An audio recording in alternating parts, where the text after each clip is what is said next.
Welcome to the School Site Council Orientation and Training of Officers, Parents, and Members.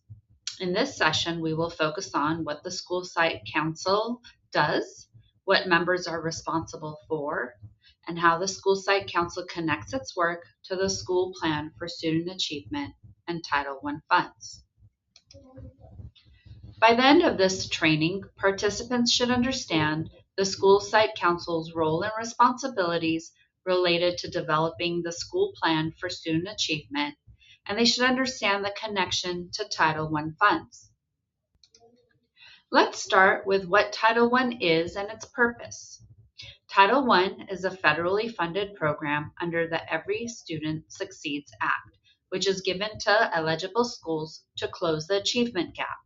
It is meant as supplemental funding and does not replace the necessary funding obligations required by districts. Currently, Capistrano Unified has 14 Title I schools. Every Title I school is required to have a school site council. The School Site Council is a group of people selected by their peers to represent parents, teachers, other staff, and at the middle school and high school levels, students. The principal is an automatic member.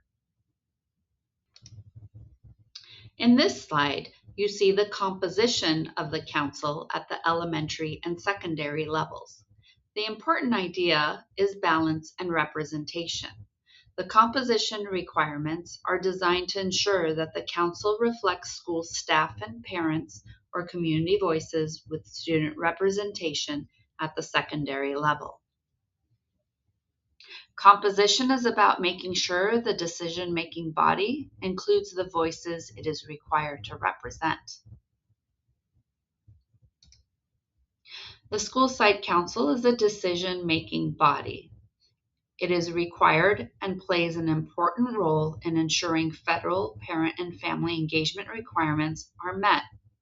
The council also develops, reviews data, and adopts the school plan.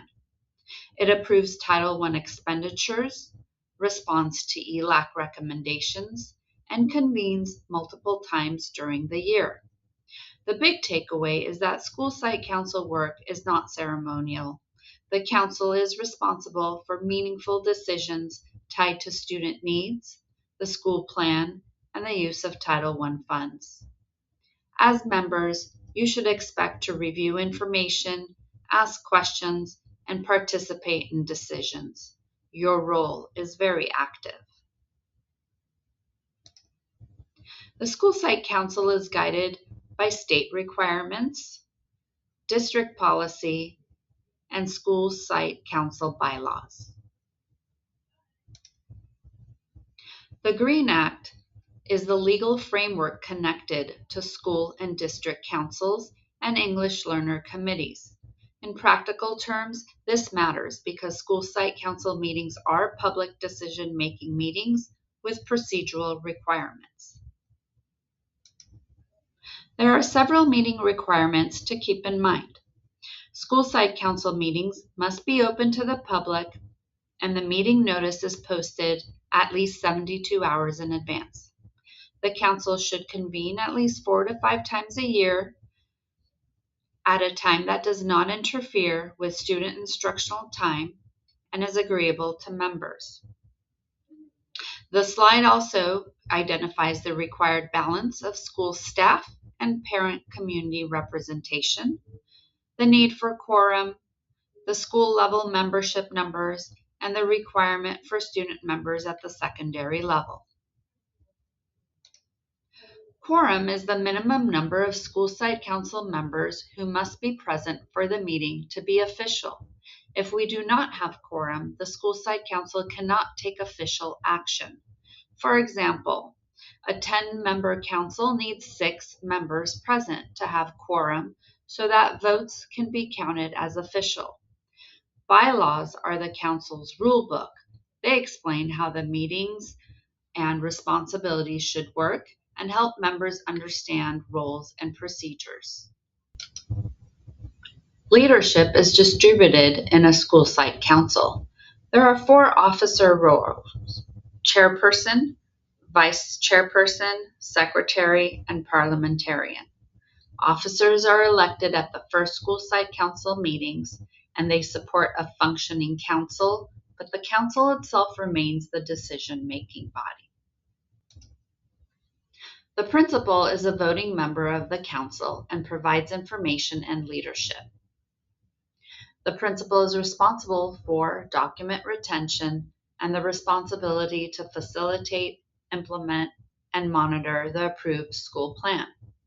The principal may not veto council decisions or change the approved plan.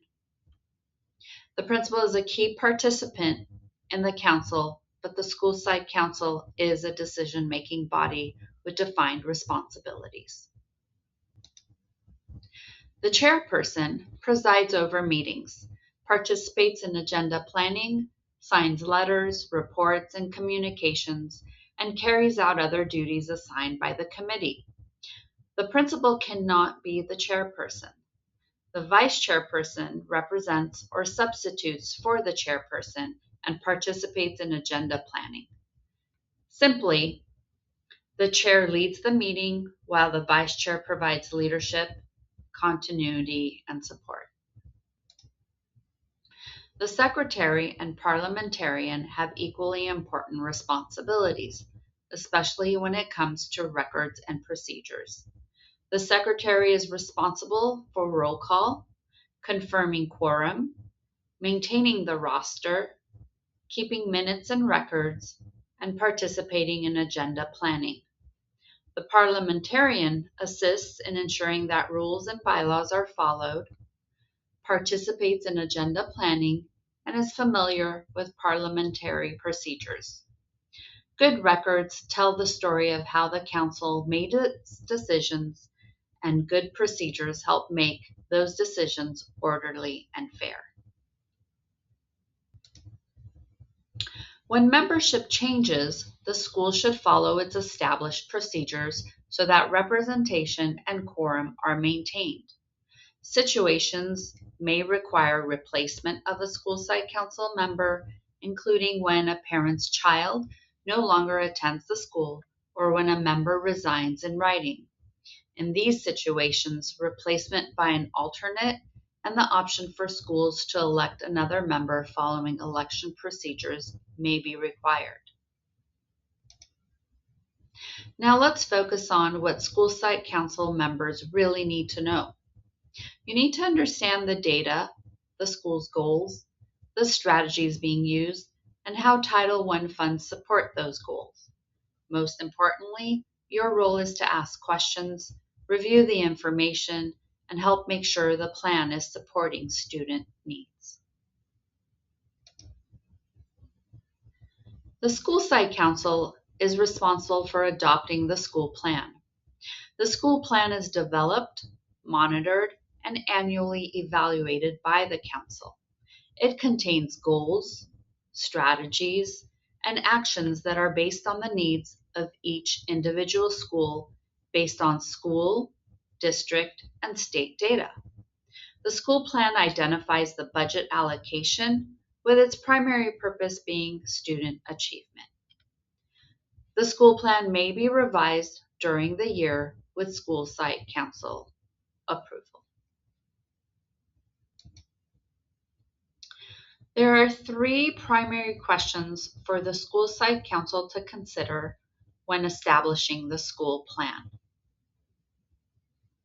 First, are the goals based on valid student assessment data and an accurate assessment of current educational practice?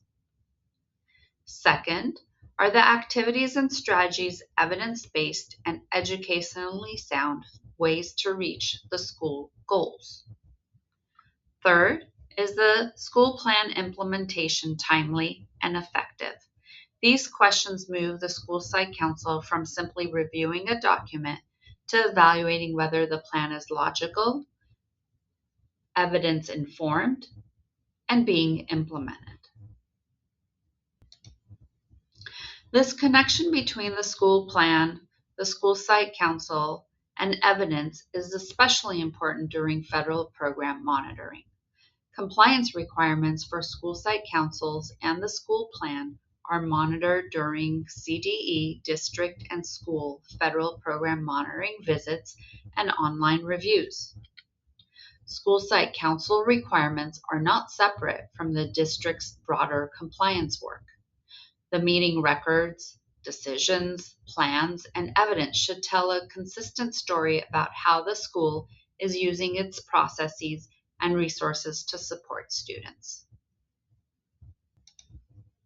Documents can include the school plan, agendas, flyers, parent notifications, and school site council minutes showing approval of the school plan, including proposed expenditures and centralized services.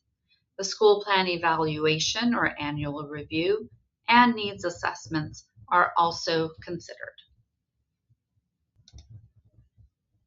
As a school site council member, your voice matters because your perspective contributes to decisions intended to close achievement gaps and support students. You are also representing a stakeholder group. That means listening, bringing forward relevant concerns, and participating respectfully in decisions. Together, school site council members provide a voice of leadership for the school. When you attend, prepare, ask questions, and participate. You are helping the school make timely decisions. That is why your presence is important. Thank you for your participation and for stepping into the responsibilities of school site council membership. The work of the school site council depends on informed members who are willing to review data, ask questions, participate in decisions, and keep the focus on students. Thank you for your time, your voice, and your commitment